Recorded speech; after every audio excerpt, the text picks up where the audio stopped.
నమస్తే welcome to V3 news లక్ష్యం సమాజహితం నేను మీ సైదుల్ గుండ్లపల్లి ముందుగా బులెటిన్ లో హెడ్లైన్స్ చూద్దాం మొన్న ఆద్వాని నిన్న మురళీ మనోహర్ జోషి నేడు సుమిత్రా మహాజన్ బీజేపీలో సీనియర్లకు దక్కని టికెట్లు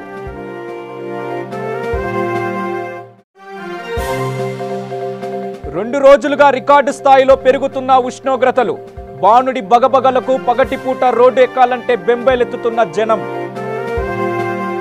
ఇక పూర్తి డీటెయిల్స్ లోకి వెళ్ళినట్టయితే ఎల్కే ఆద్వాని మురళీ మనోహర్ జోషి లాంటి సీనియర్ నేతలకు భాజపా రాజకీయ విశ్రాంతి కల్పించిన తరుణంలో మరో నేత లోక్సభ స్పీకర్ సుమిత్రా మహాజన్ పోటీ విషయంపై కూడా సందిగ్ధత నెలకొంది.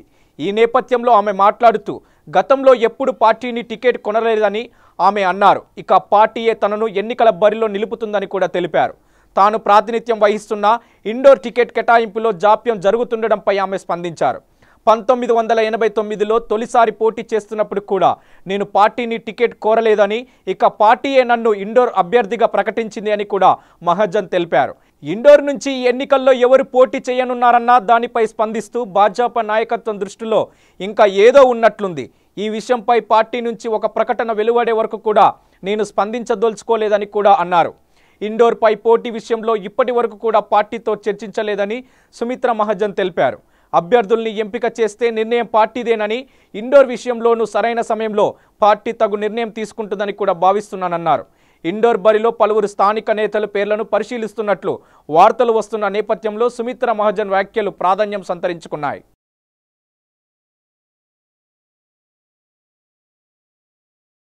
ఆంధ్రప్రదేశ్ అసెంబ్లీ ఎన్నికలకు సంబంధించి జనసేన పార్టీ మేనిఫెస్టోను విడుదల చేసింది.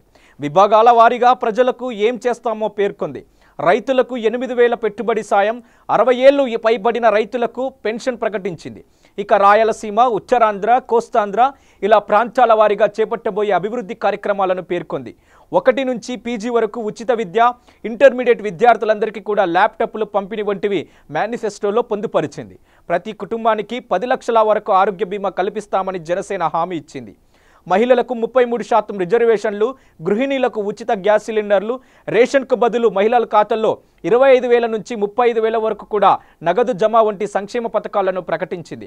పవన్ ఇంతకు ముందే ప్రకటించినట్లుగా ఉద్యోగుల CPS రద్దు వంటి తదితర అంశాలను కూడా మేనిఫెస్టోలో చేర్చారు. మొత్తం 96 హామీలను జనసేన పొందుపరిచింది. దేశంలోని ఇతర రాష్ట్రాలకు ఆదర్శప్రాయంగా నిలిచే రాష్ట్రంగా ఏపీని తీర్చిదిద్దే సంకల్పంతో ఈ మేనిఫెస్టోను రూపొందించినట్టు ఆ పార్టీ పేర్కొంది.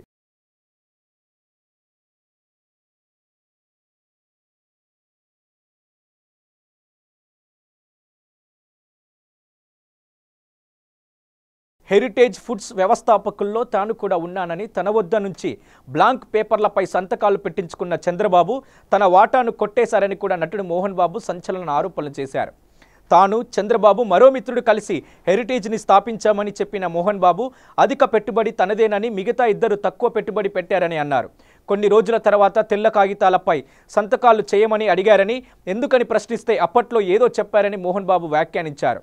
ఆ సమయంలో హీరోగా టాప్ పొజిషన్లో ఉన్న తాను చాలా బిజీగా ఉన్నానని, స్నేహితుడే కదా అని చంద్రబాబును నమ్మి సంతకాలు చేశానని అన్నారు. కొన్నేళ్ల తర్వాత నాకు హెరిటేజ్ సంస్థతో సంబంధం లేదని చెప్పారని, ఈ విషయంలో తాను కోర్టుకు వెళితే కేసు ఎంతకాలం సాగిందని గుర్తు చేశారు. ఇక పరపతి ఉన్న చంద్రబాబును తట్టుకోలేమని ఫ్రెండ్స్, కుటుంబ సభ్యులు చెబితే కేసును వదిలేశానని అన్నారు. తాను బయటకు వచ్చిన తర్వాత మరో మిత్రుడిని కూడా మోసం చేసి తరిమేశారని ఆరోపించారు. ఈ కంపెనీ విషయంలో చంద్రబాబు రైతులను కూడా మోసం చేశారని, రైతులకు తెలియకుండా వారి పేరిట హెరిటేజ్లో వాటాలు కొని వాటిని చంద్రబాబుకు అమ్మినట్టు చూపించి ప్రభుత్వ ఆదాయానికి కూడా గండి కొట్టారని ఆరోపించారు. తనను మోసం, హెరిటేజ్ నుంచి తరిమేశారన్న విషయాన్ని తిరుపతి, కాణిపాకం, విజయవాడ ఎక్కడికి వచ్చి అయినా ఒట్టేసి చెప్పగలనని, మోసం చేయలేదని చంద్రబాబు చెప్పగలరా అని మోహన్ బాబు ప్రశ్నించారు. పొలాల్లో అమరావతి అలాంటిది కట్టితే బాగుంటుంది చెప్తే వినకుండా ఆల్రెడీ అతని మనసులో బినామీ పేరుతో, అతని కుటుంబ సభ్యుల పేరుతో, స్నేహితుల పేరుతో అక్కడ ఇక్కడ అదిగో చందమామ మచ్చ, అదిగో చందమామ ఇలా చూపించి ఇక్కడ ఆల్రెడీ కొనుక్కొని ప్రజలను మోసం చేశాడు. పచ్చటి పొలాలలో మనం ఇల్లు కట్టాలంటే 30 అడుగులు, కొన్ని చోట్ల 50 అడుగులు పైల్ సిస్టమ్ అనేది మీకు తెలుసు. ఆ పైల్ సిస్టమ్ వేయాలి, అది ఎక్స్ట్రా ఖర్చు. అది బీడు భూముల్లో ఎక్కువ చోట్ల అవసరం లేదు. ఇది తెలుసుకోకుండా రైతులను మోసం చేశాడు, రాష్ట్రాన్ని అప్పుల పాలు చేశాడు. అప్పులంటే తన ఖజానాలో ఉండిపోయినాయి. దొరికిన వాడు దొంగ, దొరకని వాడు దొర. మీకు ఒక్కొక్క పాయింట్ చెప్తున్నా. ఉదయం లేసి సాయంత్రం వరకు జగన్ దొంగ దొంగ దొంగ అంటున్నావు. 32 కేసులు చెప్తున్నావు. 16 కేసులు అసలు కేసులే కాదయ్యాని హైకోర్టు కొట్టేసింది. ఇంకా కొన్ని కేసులు పెండింగ్లో ఉండొచ్చు కాక, రుజువు కాల. కానీ చంద్రబాబు, నీ మీద 11, 12 కేసులు ఉన్నాయి. అవన్నీ రాకుండా, ప్రజలకు తెలియనీయకుండా అవన్నీ కప్పిపెట్టావు. మరి దా మోసం కాదా? మోసం కాదా చెప్పు. అతను డబ్బు దోచాడన్నావు. ఎక్కడ దోచాడు? నీ దగ్గర ఉన్నటువంటి కొంతమంది ఎమ్మెల్యేలు, ఎంపీలు రెడ్ హ్యాండెడ్గా ఇన్కమ్ ట్యాక్స్కు దొరికారు. 50,000 కోట్లు, 5 కోట్లు కాదే బాబు, 50,000 కోట్లు, 25 కోట్లు. ఇలా నీ దగ్గర ఉన్నటువంటి ఎంపీలు కొంతమంది దొరికిపోయారు. అడ్డంగా దొరికిపోయారు. మరి వాళ్ళు దొంగలు కాదా? నువ్వు దొంగ కాదా? చెప్పు. ఏమిటి నువ్వు సత్యారిచ్చున్నవి? నీ ఆస్తి ఎంత, నా ఆస్తి ఎంత? మా నాన్న టీచర్, నేను ఒక టీచర్. 4, 4.5, 3, 5 ఎకరాల లోపు నా పొలం. నీది 3, 3.5 ఎకరా పొలం. ఎక్కడికి నీకు ఇన్ని కోట్ల రూపాయలు? ఎవరిని మోసం చేశావు చెప్పు. నన్నా సత్యాలు, పుచ్చలపల్లి సుందరయ్య గారు, ఆచార్య రంగా గారు, పక్క రాష్ట్రంలో ఒక చీఫ్ మినిస్టర్, కేరళలో ఒక చీఫ్ మినిస్టర్, ఇంకొక చీఫ్ మినిస్టర్ జ్యోతి బసు. ఉండడానికి ఇల్లు కూడా లేదు.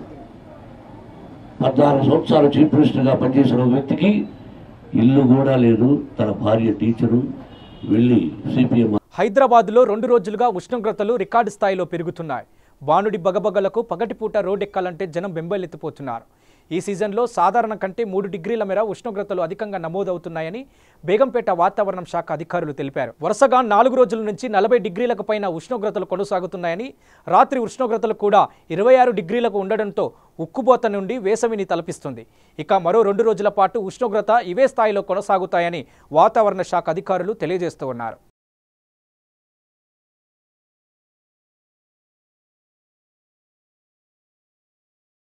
కాంగ్రెస్ పార్టీది అబద్ధాల కపటపూరిత మేనిఫెస్టో అని ప్రధానమంత్రి నరేంద్ర మోదీ దుయ్యపెట్టారు. ఇక సార్వత్రిక ఎన్నికల ప్రచారంలో భాగంగా ప్రధాని మోదీ అరుణాచల్ ప్రదేశ్లో పర్యటిస్తున్నారు. ఈ సందర్భంగా తూర్పు సియాంగ్ జిల్లా ఫాసిఘాట్లో ఏర్పాటు చేసిన బహిరంగ సభలో పాల్గొన్న ప్రధాని ప్రతిపక్ష కాంగ్రెస్పై విమర్శల వర్షం కురిపించారు. కాంగ్రెస్ ప్రతిసారి అబద్ధపు హామీలే ఇస్తుంది. ఇక 2009 నాటికి ప్రతి ఇంటికి విద్యుత్ సదుపాయం కల్పిస్తామని కూడా 2004లో హామీ ఇచ్చింది. కానీ 2014 వరకు 18,000 గ్రామాల విద్యుత్ సదుపాయం లేదా? ఇప్పుడు కూడా మళ్ళీ అలాంటి హామీలే ఇస్తుంది. ఇక ప్రజలను తెలివి తక్కువ వారిని చేసేందుకు అబద్ధాలతో మేనిఫెస్టో తయారు చేసింది. అది మేనిఫెస్టో కాదు, అబద్ధాల పుట్ట. కేవలం ఓటు బ్యాంకు కోసమే ఆ పార్టీ పనిచేస్తుంది. కానీ మేము ఇచ్చిన హామీలను నెరవేర్చాం. ఈశాన్య రాష్ట్రాల అభివృద్ధి కోసం భాజపా కట్టుబడి ఉంటుందని అన్నారు. और साजिश के बीच का चुनाव है। ये चुनाव भरोसे और भ्रष्टाचार के बीच का चुनाव है। ये अरुणाचल नॉर्थ ईस्ट के विकास के लिए दिन रात एक करने वालों और दशकों तक अरुणाचल नॉर्थ ईस्ट की उपेक्षा करने वालों का चुनाव है। मैं आपकी सांस्कृतिक विरासत, परंपरा, आपके गौरव की रक्षा करने वालों और आपके परिधानों, आपकी परंपराओं का मजाक उड़ाने वालों, आपका अपमान करने वालों। స్వాతంత్ర్యం తర్వాత ఎక్కువ కాలం ఆంధ్రప్రదేశ్ను పాలించిన కాంగ్రెస్ పార్టీ రాష్ట్రంలోని అన్ని ప్రాంతాల్లో అభివృద్ధి పనులను చేపట్టలేదని కూడా బీఎస్పీ అధినేత్రి మాయావతి విమర్శించారు. దీంతో తెలంగాణ ప్రజలు ప్రత్యేక రాష్ట్రం కోసం ఉద్యమించారని వ్యాఖ్యానించారు. హైదరాబాద్ తెలంగాణకు వెళ్లిపోవడంతో ఏపీ నష్టపోయిందన్నారు. కేంద్రంలో అధికారంలోకి వస్తే ప్రత్యేక హోదా ఇస్తామన్న బీజేపీ కూడా మోసం చేసిందన్నారు. సీఎం చంద్రబాబు వైసీపీ అధినేత ట్రాప్లో పడకూడదని ఏపీ ప్రజలు భావిస్తున్నారని కూడా వ్యాఖ్యానించారు. విశాఖపట్నంలో నిర్వహించిన సంయుక్త మీడియా సమావేశంలో పవన్తో కలిసి మాయావతి మాట్లాడారు. ఏపీ ప్రజలు ప్రస్తుతం కొత్త తరం నాయకుడిని కోరుకుంటున్నారని మాయావతి తెలిపారు. ప్రత్యేక హోదా కోసం జనసేన అధినేత పవన్ కళ్యాణ్ పోరాడుతున్నారని చెప్పారు. ఇక తమ కూటమి తరపున పవన్ కళ్యాణ్ ముఖ్యమంత్రి అవుతున్నారన్నారు. ముస్లిం వర్గాలను బీజేపీ, కాంగ్రెస్ పార్టీలు ఓటు బ్యాంకులా వాడుకుంటున్నాయి. ఇక్కడ ప్రాంతీయ పార్టీలు కూడా అలానే చేస్తున్నాయి. ఇక ముస్లింల నిజమైన అభివృద్ధి ఒక జనసేన కూటమి ద్వారా మాత్రమే సాధ్యమని మాయావతి స్పష్టం చేశారు. हमारी पार्टी भी चाहती थी कि वो स्टेट बने। यदि उस क्षेत्र का विकास होता तो अलग से कोई स्टेट बनाने की जरूरत महसूस नहीं होती, लेकिन उस क्षेत्र का विकास नहीं हुआ, इसलिए वो अलग से वो स्टेट बना। तो लेकिन अभी जो आंध्रा में अब ये 2 अलग स्टेट बन गए, तो आंध्रा में जो पार्लियामेंट और असेंबली का चुनाव हो रहा है, तो यहाँ की जो जनता है, तो हालांकि जब तक स्टेट नहीं बना था तो कांग्रेस को उन्होंने आजमाया, रीजनल पार्टीज को आजमाया, लेकिन स्टेट तेलंगाना अलग बनने के बाद भी आंध्रा को यहाँ पर जो रीजनल पार्टीज हैं तो उनकी गवर्नमेंट को उन्होंने यहाँ के लोगों ने आजमाया है। लेकिन आंध्रा में यहाँ की जनता को ना तो अच्छा लॉ एंड ऑर्डर मिला और ना వైఎస్ఆర్ కాంగ్రెస్ పార్టీ అధినేత వైఎస్ జగన్ మరో కుట్ర పన్నుతున్నారన్న అనుమానం తనకు వస్తుందని ఏపీ సీఎం చంద్రబాబు నాయుడు వ్యాఖ్యానించారు. పార్టీ నాయకులు, కార్యకర్తలతో టెలికాన్ఫరెన్స్ నిర్వహించిన చంద్రబాబు ఎన్నికల ప్రచారాన్ని ఆపి మరీ ఒక రోజంతా హైదరాబాదులో ఆయన ఉన్నాడంటే మరో పన్నాగం పన్నుతున్నట్టేనని టీడీపీ నేతలతో, కార్యకర్తలతో అప్రమత్తంగా ఉండాలని కూడా సూచించారు చంద్రబాబు నాయుడు. నేరస్తులతో నిండిన వైసీపీని ఎవరు ఎక్కడ నమ్మవద్దని కూడా అన్నారు. పెన్షన్ డబ్బులను ఇప్పటికే లబ్ధిదారులకు అందించామని, ఎన్నికలకు ముందే పసుపు కుంకుమ నుంచి రుణమాఫీ డబ్బులు, అన్నదాత సుఖీభవ డబ్బులు వచ్చేస్తాయని అన్నారు. చెక్కులు చెల్లవని కూడా ప్రచారం చేస్తున్న వైసీపీ ఎలాంటి కుట్రలు చేయడానికైనా తెగబడుతుందని ఆరోపించారు. ఎన్నికలకు మరో వారం రోజులు సమయం మాత్రమే ఉండడంతో ఇక గుర్తు చేసిన చంద్రబాబు టీడీపీ అంటే ప్రజలు భయకొడుతున్నారని కూడా అన్నారు. హైదరాబాద్ లో 60 సంవత్సరాలు కష్టపడ్డావా లేదా? సంపద సృష్టించావా లేదా? అందులో మనకు వాటా ఉందా లేదా? వాటా ఇచ్చారా? నరేంద్ర మోడీ నమ్మించి మోసం చేశాడా లేదా? తమిళ్లో నమ్మక ద్రోహేమనా కాదా? మనకు ప్రత్యేక హోదా ఇచ్చాడా? విభజన హామీలు నెరవేర్చాడా? ఎందుకు చేయలేదని అడుగుతున్నా ఇతన్ని. అంటే మనం అంటే అంత అలుసా ఇతనికి? దానికి ఏం చేయాలి? నరేంద్ర మోడీని ఢిల్లీ నుంచి గుజరాత్ పంపించాలి తమ్ముళ్ళు, అప్పుడే బుద్ధి వస్తుంది. చంద్రబాబు నాయుడు చెబుతున్నట్లుగా ఆడపడుచుల్లో చిరునవ్వు కనిపిస్తున్న మాట వాస్తవమేనని, అయితే దానికి కారణం మాత్రం ఆయన అనుకుంటున్నది కాదని కూడా వైఎస్ఆర్ కాంగ్రెస్ పార్టీ అధినేత వైఎస్ జగన్ వ్యాఖ్యానించారు. సత్తెన్నపల్లిలో ఎన్నికల ప్రచారం నిర్వహించిన జగన్ ఎన్నికలకు ముందు తాను ఇచ్చిన 3,000ను కూడా చూసుకొని అక్కా చెల్లెమ్మలను ఆనందిస్తున్నారని చంద్రబాబు అంటున్నారని, కానీ మరో వారం రోజుల్లో రాష్ట్రానికి పట్టిన పీడ పోతుందన్న ఆనందంలో వారున్నారని జగన్ అన్నారు. ఇక ఒక వారంలో చంద్రబాబు నాయుడు ప్రభుత్వాన్ని మేము దించేస్తామన్న ఆనందం ఆ అక్కా చెల్లెమ్మల ముఖాల్లో కనిపించిందన్నారు వైఎస్ జగన్. 14 ఏప్రిల్ చేశాడు, మళ్ళీ 2019 ఏప్రిల్ వచ్చింది, మళ్ళీ 2019 ఏప్రిల్లో మళ్ళీ మోసం చేసేందుకు, 100 వాగ్దానాలు చేసేందుకు మళ్ళీ రెడీగా ఉన్నాడు ఈ పెద్ద మనిషి చంద్రబాబు నాయుడు గారు. చంద్రబాబు నాయుడు గారు పుట్టినది ఎప్పుడో తెలుసా? చంద్రబాబు నాయుడు గారు పుట్టింది ఇదే ఏప్రిల్ మాసంలో 20వ తారీఖున పుట్టాడు. అంటే ఇప్పుడు ఒక చిన్న బ్రేక్ తీసుకుందాం. చూస్తూనే ఉండండి V3 న్యూస్, లక్ష్యం సమాజహితం. శ్రీ గాయత్రీదేవి జ్యోతిషాలయం, దిల్సుఖ్ నగర్. శ్రీ పండిట్ సాయిరాం శాస్త్రి గారు గత 30 సంవత్సరాలుగా దిల్సుఖ్ నగర్ లో స్థిరంగా ఉంటున్నారు. మీరు చేస్తున్న ప్రయత్నాలు విఫలమగుట, కార్యక్రమాలయందు ఆలస్యం, అనుకోని చిక్కులు, వివాహ ప్రయత్నం ముందుకు సాగక వివాహ ఆలస్యం, ఉద్యోగం, ఆరోగ్యం, దాంపత్యం, సంతానయోగం, విదేశీయానం, భూ వివాదములు మరియు వ్యాపారాదులలో సమస్యలకు జ్యోతిష్యపరమైన పరిష్కారమునకై పుట్టిన తేదీ, బొటనవేలు ముద్ర, హస్తరేఖలు, జాతకం చూసి వివరముగా జ్యోతిష్యం చెప్పగలరు. మీరెక్కడెక్కడో జ్యోతిష్యం అడిగి నిరాశ చెంది ఉండవచ్చు. ఒక్కసారి శ్రీ సాయిరాం శాస్త్రి గారిని సంప్రదించండి. గమనిక స్త్రీ పురుషుల ఎటువంటి జీవిత సమస్యలకైనా పూజ, హోమం, అంజనం, యంత్రం, మంత్రం ద్వారా 9 రోజుల్లో గాయత్రీదేవి సాయిబాబా పూజ చేసి శాస్త్రోక్తంగా పరిష్కారం చూపగలరు. గాయత్రీదేవి జ్యోతిష్యాలయం, ఫ్లాట్ నంబర్ 101, ఫస్ట్ ఫ్లోర్, శిల్పి apartments, A black, near Konark theatre, Dilsukh Nagar, Hyderabad. Cell 9949373448, 9405370444.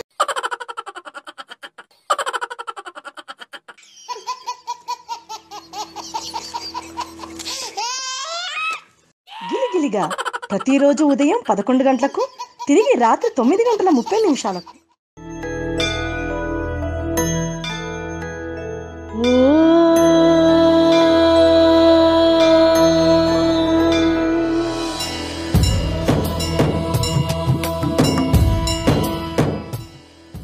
గుడి గంటలు ప్రతిరోజు ఉదయం 6 గంటలకు. వయసుతో సంబంధం లేకుండా heart attack, stroke, cardiovascular disease వలన ప్రతిరోజు ఎంతో మంది మరణిస్తున్నారు.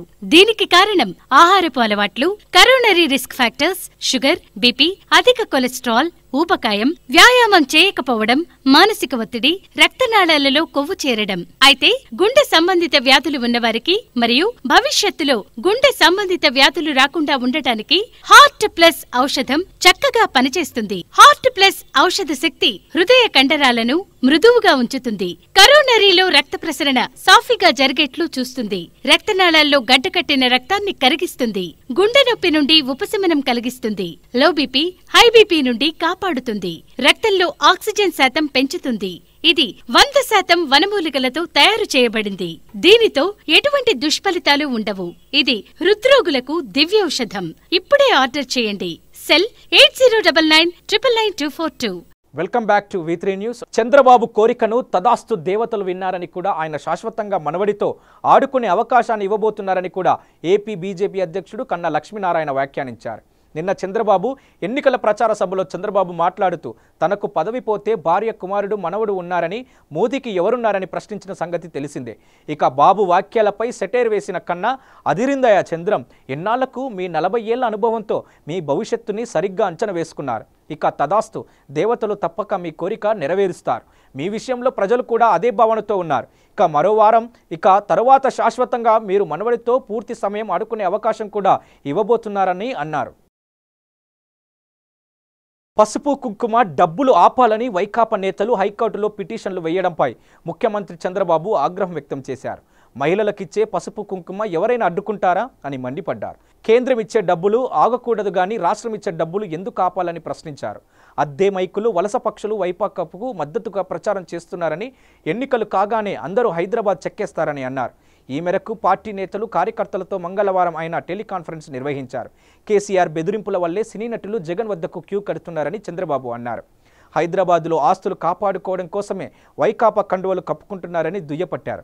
ఒక్కసారి అవకాశం ఇవ్వాలంటూ వైకాపా మోసళ్ళు తెగ కన్నీరు కారుస్తున్నాయని కూడా, ఒక్కసారే కదా అని తినే తిండిలో విషం కలుపుకోం కదా, ఇక కొండపైకెక్కి లోయలో దూకం కదా అని చంద్రబాబు వ్యాఖ్యానించారు. పార్లమెంట్ ఎన్నికల తర్వాత దేశ ప్రధానిగా కేసీఆర్, తెలంగాణ ముఖ్యమంత్రిగా కేటీఆర్ ఉండే అవకాశం ఉందని రాష్ట్ర హోంశాఖ మంత్రి మొహమ్మద్ అలీ జోసెన్ చెప్పారు. మంగళవారం మహబూబ్నగర్ జిల్లా కేంద్రంలో రాష్ట్ర ఎక్సైజ్ శాఖ మంత్రి వి శ్రీనివాస్ గౌడ్తో కలిసి ఎంపీ అభ్యర్థి శ్రీనివాస్ రెడ్డికి మద్దతుగా ఎన్నికల ప్రచారం నిర్వహించారు. ఈ సందర్భంగా మొహమ్మద్ అలీ మాట్లాడుతూ దేశంలో కాంగ్రెస్ భాజపాల పని అయిపోయిందన్నారు. చాలా రాష్ట్రాల్లో ప్రాంతీయ పార్టీలే ముందంజలో ఉన్నాయని, ఆ పార్టీల అభ్యర్థులే పార్లమెంట్ ఎన్నికల్లో ఎక్కువ మంది గెలవనున్నట్లు సర్వేలు చెబుతున్నాయని కూడా వివరించారు. కేంద్రంలో ప్రభుత్వ ఏర్పాటులో కేసీఆర్ కీలకమవుతున్నారని చెప్పారు. కశ్మీర్కు చెందిన ప్రముఖులు తనను కలవడానికి వచ్చిన సందర్భంలో ప్రధానిగా కేసీఆర్ ఉంటే సమస్య పరిష్కారం అయ్యేదని కూడా అభిప్రాయాన్ని వ్యక్తం చేశారని కూడా వ్యాఖ్యానించారు.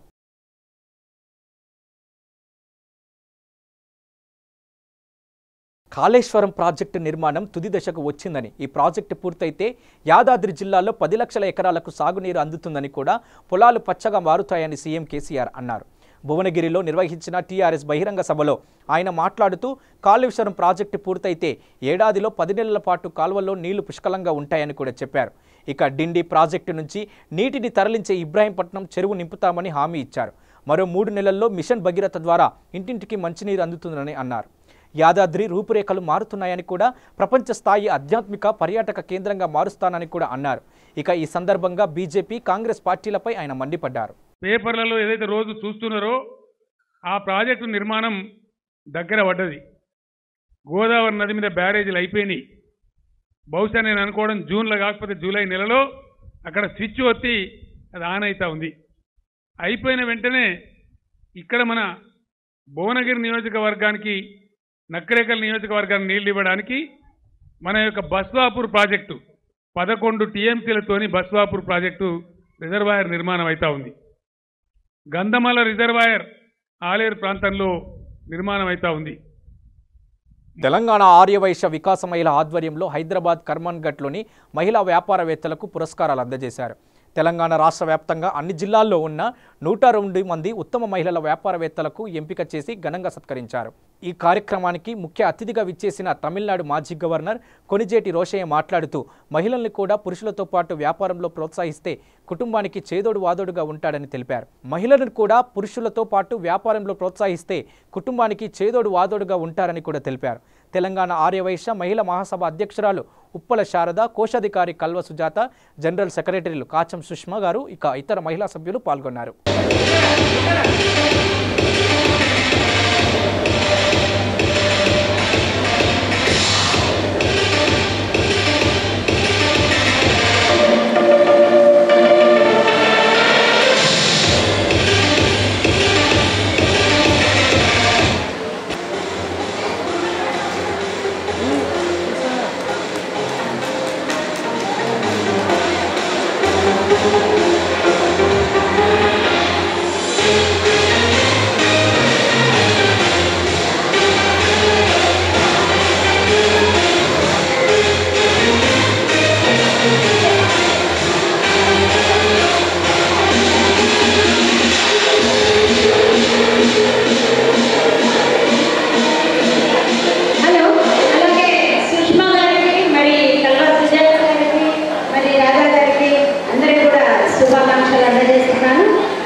महिला शक्ति पुरस्कार ग्रहीता को शुभाकांक्षलु. వీరందరూ వివిధ ప్రాంతాల నుంచి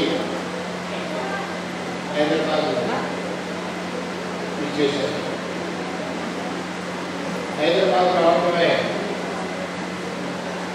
కొద్ది మందికి కొత్తదనం అనిపించింది. అలాంటి వారిని మినహాయిస్తే చాలా మందికి హైదరాబాద్ పరిచయం ఉన్నటువంటి పట్టణం. హైదరాబాద్లో ఈ రోజున అనే వయసులో మహిళలకు పరిచయం మీట్ అవుతున్నారు అని అంటే చాలా సంతోషమైంది. మీరు ఇలా సభలు 6 బాక్సెస్లో ఒకటి అవ్వాలి. అది నాగండి జల్దీ ఏదో ఒక బాక్స్లో ఒక 5 అవ్వాలి. అలాగే first round, second round, third round and full అవుతుంది. Okay, only white colour.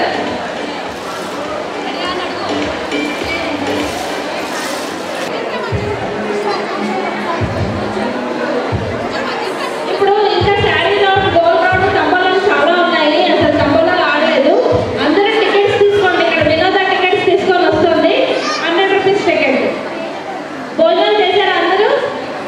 Bulletin విశేషాలు. బులెటిన్ ముగించే ముందు హెడ్లైన్స్ మరోసారి.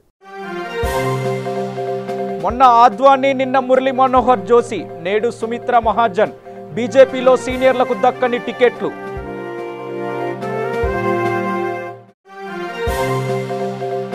రెండు రోజులుగా రికార్డు స్థాయిలో పెరుగుతున్న ఉష్ణోగ్రతలు.